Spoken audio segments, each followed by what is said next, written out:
Edward here from the Crypto Viewing Group. Thank you so much for being subscribers. Thank you for coming along with us on this great journey that we're all on. I have here a part from a recent crypto session.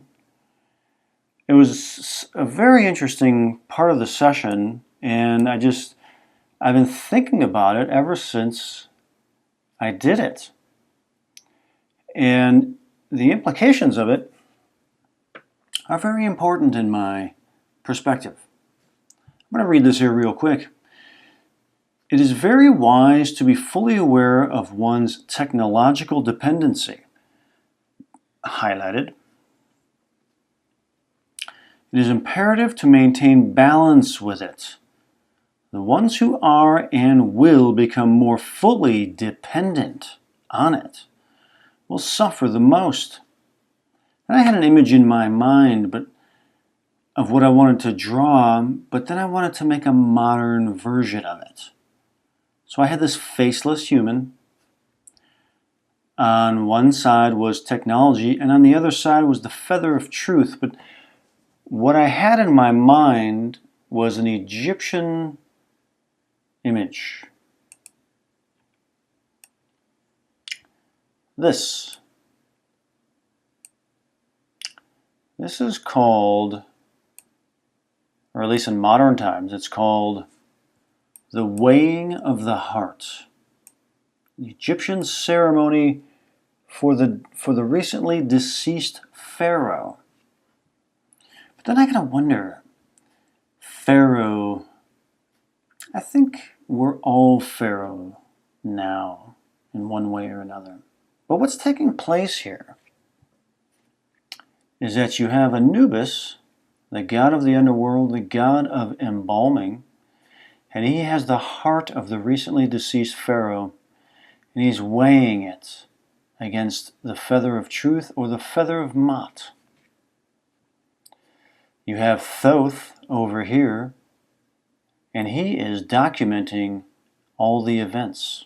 He's scribing it. He is creating the, wait for it, the ledger.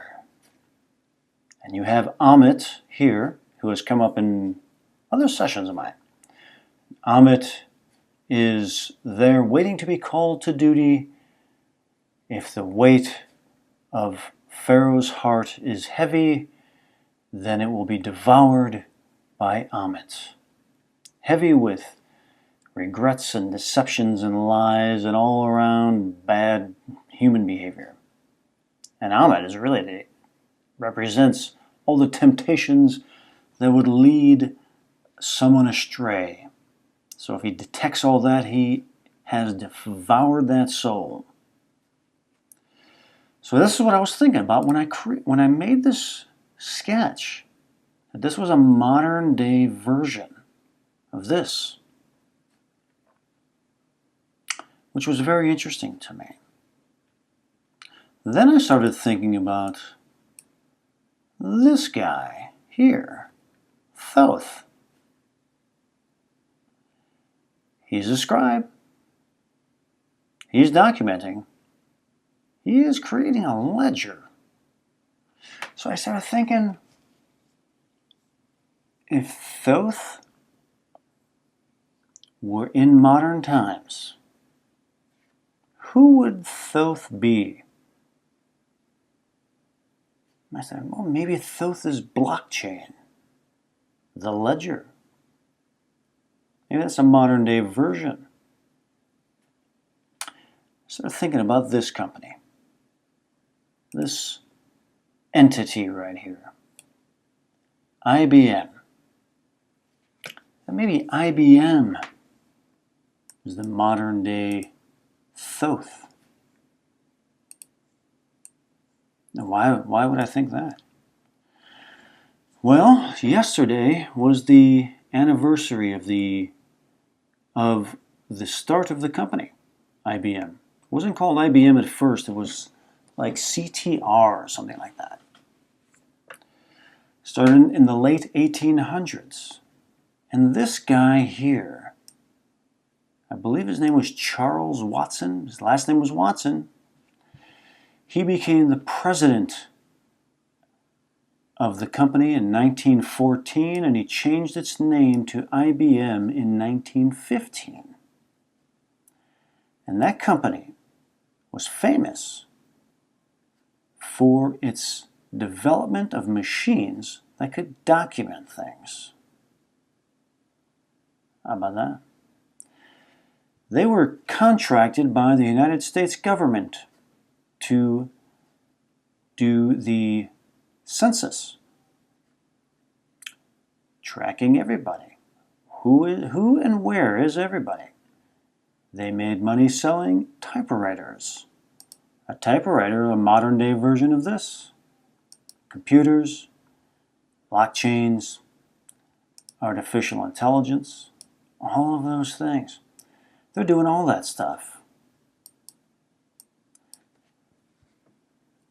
I think that the modern day Thoth just might be IBM. But this guy, he's come up before. Amit. This was the session for Gene Roddenberry. But the tasking for the viewer was, what was the inspiration for the creation of the show Star Trek? What was the inspiration? What a man, I tell you, I enjoyed this session very much. That's where I went. What is a new idea? Can I acquire one? This is Khepera, another ancient Egyptian god principle. Khepera is the god of transformation. It's a scarab on the back of a falcon. Now, I like this image here. I liked it so much that 25 years ago, I got a tattoo of it on my back. There's a 25-year-old fading tattoo of Khepera.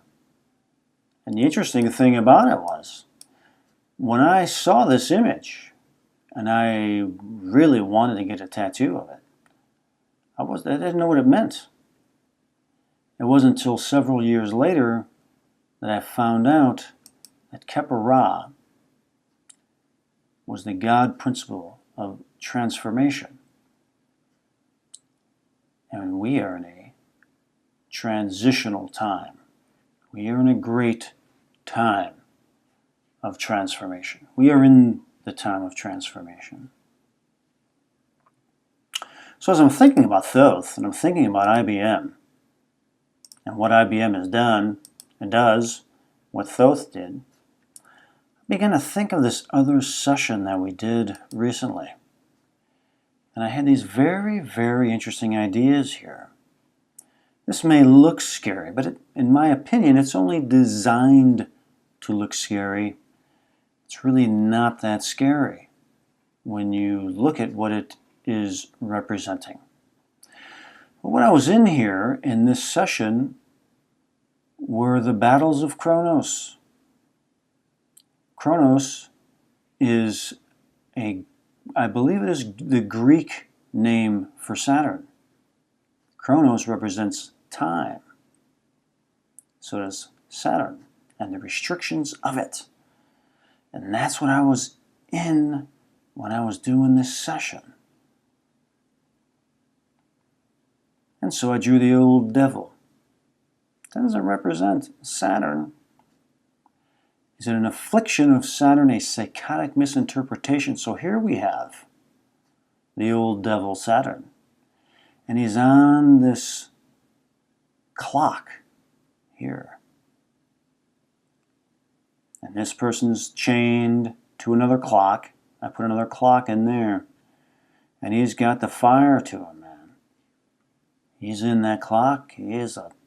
He is a prisoner of time. He's a prisoner of the schedule, is what he is. Production. Are you controlled by minutes, hours, days? Are you a slave of the negative forces of time? That's what I was looking at there.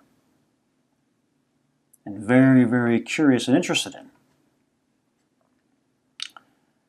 Well, what does that have to do with any of this? Well, it has to do with IBM and Watson the person, who is now an artificial intelligence. But the schedule, the time clock, the 40-hour work week, all of that is still in play now, though it is under extreme challenge, was put into place by this man right here, Mr. Watson of the IBM Corporation. He's the one who created that. Right here. How interesting is that? IBM, what do you know? The old devil.